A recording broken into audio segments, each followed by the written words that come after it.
মুক্তিযুদ্ধ নিয়ে জামায়াতে ইসলামীর মারাত্মক অ্যালার্জি আছে। এটার কারণ বোধগম্য। তাদের ওই সময়কার বিভৎস অবস্থান, বিভৎস ভূমিকা, তাদের যেহেতু এখনও জাতির সামনে আনা হয়, লজ্জা দেয়, তাই তারা অ্যালার্জি প্রদর্শন করেন। কিন্তু সাম্প্রতিক সময়ে এই অ্যালার্জির রিয়াকশন বোধ করি বেশ খানিকটা অ্যারোগেন্ট হয়ে উঠছে এই প্রতিক্রিয়া দেওয়ার ক্ষেত্রে। আমার সাথে একটা টক শোতে একজন গুরুত্বপূর্ণ জামায়াতে ইসলামী নেতা এই ধরনের প্রতিক্রিয়া দেখিয়েছেন। সেই প্রতিক্রিয়াটা নিয়েই মূলত কথা বলবো। আপাতত এটুকু বলে রাখি, তিনি মুক্তিযুদ্ধ নিয়ে আলোচনাকে বস্তা পচা আলোচনা বলছেন। হ্যাঁ, খুবই কঠোরভাবে এই আলোচনা করা যাবে না, আনা যাবে না এই বাংলাদেশে। এই হচ্ছিল ওনার অবস্থান। তার আগে আরেকটা ব্যাপারে একটু কথা বলা দরকার। ছাত্র শিবিরের একজন নেতা, যিনি ডাকসু নির্বাচনে সদস্য পদপ্রার্থী হয়েছেন, তার একটা স্ট্যাটাস প্রচুর ঘুরল, সমালোচনা হলো। কেউ আবার এই সমালোচনা মানে ওই পক্ষেরই আর কি, শিবিরের পক্ষের লোকজন বলছে ভালো হয়েছে, এতে তার দারুণ ক্যাম্পেইন হয়েছে। তো তার মানে ব্যাপারটা এইরকম যে এতে উনি বিশাল ভোটে ডাকসু জিতে যাবেন তার পদে। যাই হোক, তিনি সেখানে আমাদের বীরশ্রেষ্ঠ মতিউর রহমান, আমরা জানি তিনি পাকিস্তান থেকে একটা ফাইটার নিয়ে পালিয়ে আসতে চেয়েছিলেন বাংলাদেশে, কিন্তু সেই ফাইটারে, এটা টুইন সিটার ছিল, আরেকজন পাকিস্তানি উর্দুভাষী পাইলট ছিলেন। তিনি যখন দেখলেন তার ফাইটারটা ভারতের দিকে রওনা দিয়েছে, তখন তিনি মতিউরের সাথে ধস্তাধস্তি করতে শুরু করেন তাকে প্রিভেন্ট করার জন্য, এবং শেষ পর্যন্ত সেই ধস্তাধস্তিতেই সেই ফাইটারটা ক্র্যাশ করে। তো শিবিরের ওই নেতা যেটা করেছেন, তিনি পাকিস্তানি যে উর্দুভাষী পাইলট আছেন তাকে শহীদ বলছেন, আর কোনো রকমে জানাচ্ছেন অন্য যে ফ্লাইট লেফটেন্যান্ট ছিলেন তিনি হচ্ছেন মতিউর রহমান। ওই আলোচনায় যাচ্ছি না, জামায়াতের গুরুত্বপূর্ণ নেতারাও মতিউর সম্পর্কে নানা রকম মন্তব্য করেছিলেন। এখন শিবিরের দায় নেওয়ার প্রয়োজন হয়েছে সেগুলোর। আমরা অবশ্যই এই কথাটা বলি, বিশেষ করে এই মুহূর্তে জামায়াতের খুব সিগনিফিক্যান্ট যে নেতারা আছেন তাদের প্রায় সবাই, আমি ঠিক মনে করতে পারি না তাদের একজনও কি মুক্তিযুদ্ধের সময় যথেষ্ট সেন্সিবল বয়সে ছিলেন কিনা। মানে 18 যদি ধরি তাহলে 73-4 বয়স হয়ে যাওয়ার কথা। জামায়াতের মূল নেতৃত্বের বয়স তার চাইতে কম, বেশিরভাগেরই তার চাইতে কম। আর অনেকের তো মুক্তিযুদ্ধ পরবর্তী সময়ে জন্ম হয়েছে, শিবিরের তো বটে, জামায়াতেরই অনেক কেন্দ্রীয় গুরুত্বপূর্ণ নেতার জন্ম মুক্তিযুদ্ধের পর, কিন্তু তারা এই দায়গুলো নেন। কেন নেন?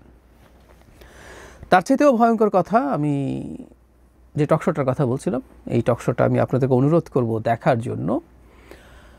এই টকশোতে যখন জামায়াত প্রসঙ্গে কথা বলেন প্রথম আলোর জনাব সোহরাব হাসান, তার একটা পর্যায়ে ডক্টর রেজাউল করিমের সাথে আমি টকশো আরও করেছি। আমি ওনাকে মোটা দাগে টলারেন্ট মানুষই দেখেছি, ডিবেট করা যায়, আলোচনা করা যায়।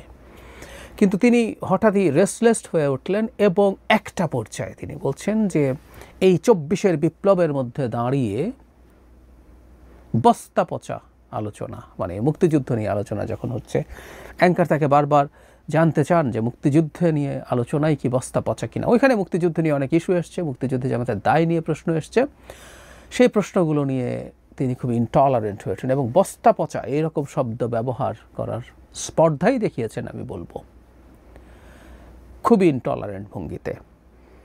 কেন তারা এটা করছেন, কেন করেন, করে কি অর্জন করতে চান, এবং সেটার আলটিমেট প্রভাব কি হবে।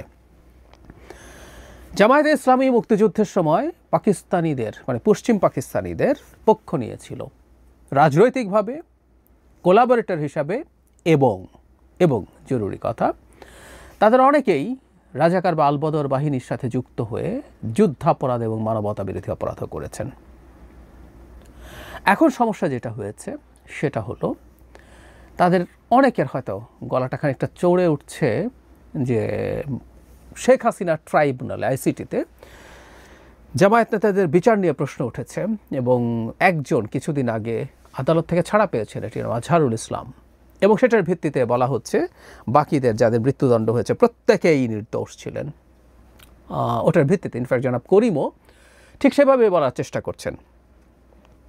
দুঃখিত, আমরা আসলে এটাকে এভাবে দেখতে চাই না, কোনোভাবেই দেখতে চাই না। এটা নিশ্চিত যে শেখ হাসিনার সময়ে আইসিটিতে বিচারিক প্রসিডিওর একেবারেই ঠিক ছিল না, এটা মানি আমরা। যাদের ফাঁসি হয়েছে, যেইভাবে ফাঁসি দেওয়া হয়েছে, যেভাবে তাদেরকে দায়ী করে শাস্তি দেওয়া হয়েছে, এগুলো কোনোটাই সহি ন্যায্য বিচারের মধ্যে ছিল না। একমত আমি, এটা নিয়ে আমি দ্বিমত করি না, এটা নিয়ে বিস্তারিত আলোচনা করব না। আগেও কথা বলেছি, নানা রকম অনিয়ম এবং সমস্যা হয়েছে, কিন্তু এটা যে জায়গাটা জরুরি সেটা হচ্ছে এরকম কোনো কিছু হলে তাদের উপরে অন্যায়ভাবে বিচারের প্রসিডিওর যদি হয়ে থাকে, এর মানে কি এই যে তাদের কেউই কোনো অপরাধ করেননি? ধরলাম এখন আওয়ামী লীগের অনেকের বিরুদ্ধে হত্যা মামলা টামলা হচ্ছে, আসলে তাদের বিরুদ্ধে অন্য অভিযোগ আছে, হত্যা মামলা টিকলো না, শেষ পর্যন্ত প্রমাণ হয়ে গেল যে তাদের আর কোনো অপরাধ নেই। বা শেখ হাসিনার বিরুদ্ধে কাগজে কলমে বলছি, মামলা প্রমাণ করা গেল না, ঠিকঠাক মতো তিনি মুক্তি পেয়ে গেলেন, ঠিকঠাক মতো না হওয়ার কারণে আমরা বলে ফেলবো যে শেখ হাসিনার অপরাধ নেই।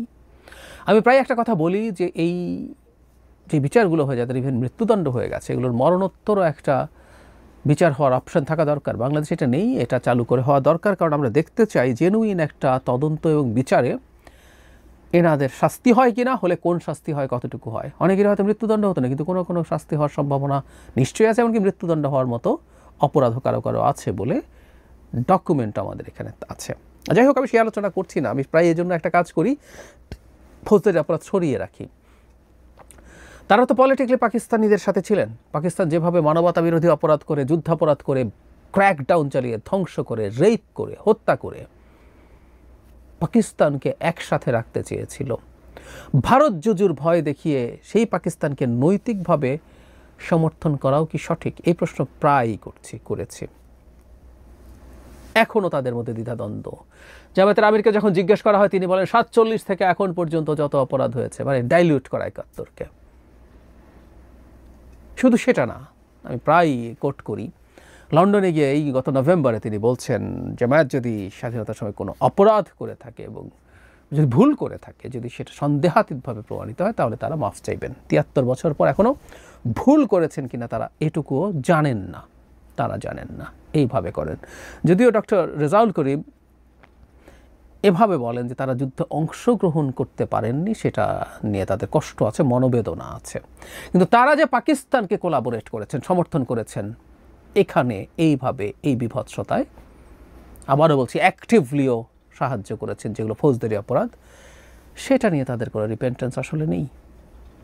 এখনও তারা ওই রাজনীতি করে যাচ্ছেন। অনেকে মনে করেন যে জামায়াতের আসলে এই জায়গা থেকে বেরিয়ে আসা উচিত, বেরিয়ে এসে তাদের রাজনীতিটা আরও ইজিয়ার হবে। কারণ এই যে বলছি যে এখন এই মুহূর্তে ওই সময় যারা অভিযুক্ত ছিলেন তারা, তাদের আবারও বলছি অন্যায়ভাবে ফাঁসি হয়েছে, কিন্তু অভিযুক্ত ছিলেন এবং ভ্যালিড গ্রাউন্ডে অভিযুক্ত ছিলেন, তারা কেউ এখন আর নেতৃত্বভাবে নেই। সুতরাং এই দায়, এই ব্যাগেজ কেন তারা টানছেন? আমার কাছে যেটা মনে হয়, আমার একটা ব্যাখ্যা আছে।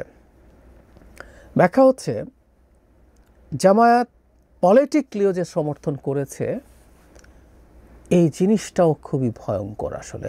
যেমন ধরি আমরা শেখ হাসিনা যে অপরাধ করেছেন, শেখ হাসিনার অপরাধকে যারা সকল বুদ্ধিজীবী, সকল সাংবাদিক, এরকম নানানভাবে যারা সমর্থন করেছেন, তার পাশে থেকেছেন, এই মানুষগুলোকেও কিন্তু আমরা তার কোলাবোরেটর হিসেবে তীব্র ঘৃণা জানাই। ওরা সবাই শেখ হাসিনার মতো সাথে বন্দুক নিয়ে ঘোরে নাই, শেখ হাসিনার পুলিশের সাথে আওয়ামী লীগের মতো করে অনেকেই ধরে ধরে কাউকে কারো বাসা দেখিয়ে দেয় নাই, যেগুলো একসময় বাংলাদেশের রাজাকার আর বদররা করতো। পাকিস্তানিদের এত সহজ হতো না ক্র্যাকডাউন চালানো যদি এই দেশের কোলাবোরেটর এসব না করতেন। তো শেখ হাসিনা সব কোলাবোরেটর এরকম করেনি, শুধু শেখ হাসিনাকে সমর্থন দিয়েছে, তার পক্ষে কথা বলেছে, লিখেছে, মুখে সমর্থন দিয়েছে। এগুলো নিয়ে আমরা তাদেরকে বিভৎসভাবে স্টিগমাটাইজ করি। তাই যদি হয় জামায়াত পলিটিক্যাল বা নৈতিক সমর্থন দিয়েছে, এটা বলাও তাদের জন্য ভীষণ কঠিন। কিন্তু ওই যে বললাম, সেটা যদি হয়ও মাথা নিচু করে থাকা দরকার। তাদের অ্যারোগেন্স ভীষণ বাড়ছে। চুপচাপ না থেকে তারা এখন গলা চড়াচ্ছেন। কারণটা কি? একদিন এটা নিয়ে কথা বলবো। জামায়াত আসলে নিজকে অনেক বড় কিছু মনে করা শুরু করছেন, বিরাট সমর্থন আছে তাদের মনে করা শুরু করছেন, সোশ্যাল মিডিয়াতে তাদের শোরগোল দুর্দান্ত, সেটা দেখে তারা মনে করছেন তারা অনেক কিছু হয়ে গেছেন, বা বহু বছর পর তারা একটা মুক্ত পরিবেশে রাজনীতি করার সুযোগ পাচ্ছেন, তাই তাদের এই অ্যারোগেন্স তৈরি হয়েছে। আমি ব্যক্তিগতভাবে মনে করি তাদের জন্য এটা খুবই ভয়ঙ্কর একটা পরিণতি বয়ে আনবে। এই রাজনীতি তারা অনেকে মনে করছেন জেনজি এগুলো খায় না, মুক্তিযুদ্ধ তাদের কাছে ইস্যুটা। ইভেন নাহিদ ইসলাম কিছুদিন আগে ধরনের মন্তব্য করেছেন, যেটা নিয়ে আমি বিরোধিতা করেছি। এবং তারা 24 দিয়ে 71কে ঢেকে দিতে চান। জনাব রেজাউল করিম একই 24। আমরা এই সময় বিপ্লবের বাংলাদেশ, বিপ্লব বলছিলেন তিনি, এটা বিপ্লব নয়। ওনাদের বিপ্লব বলা যে তাত্ত্বিক, তার সাথেও ইনফ্যাক্ট এসব নিয়ে আমি ডিবেট করেছি। যাই হোক, এটা বিপ্লব নয়, কিন্তু বিপ্লব বলছেন। এই বিপ্লবে দাঁড়িয়ে এসব আলোচনা হতে পারে না, সব বস্তা পচা আলোচনা। এখানে অন্যান্য আলোচনা হতে হবে। এই সময় কি হয়েছে, কিভাবে শেখ হাসিনা কি করেছে না করেছে, এখনকার বাংলাদেশে কীভাবে চাঁদাবাজি হয়টা ইত্যাদি। তার মানে সেই পুরনো 24-এ যেহেতু তাদের রোল আছে, তারা 71কে ঢেকে দিতে চান।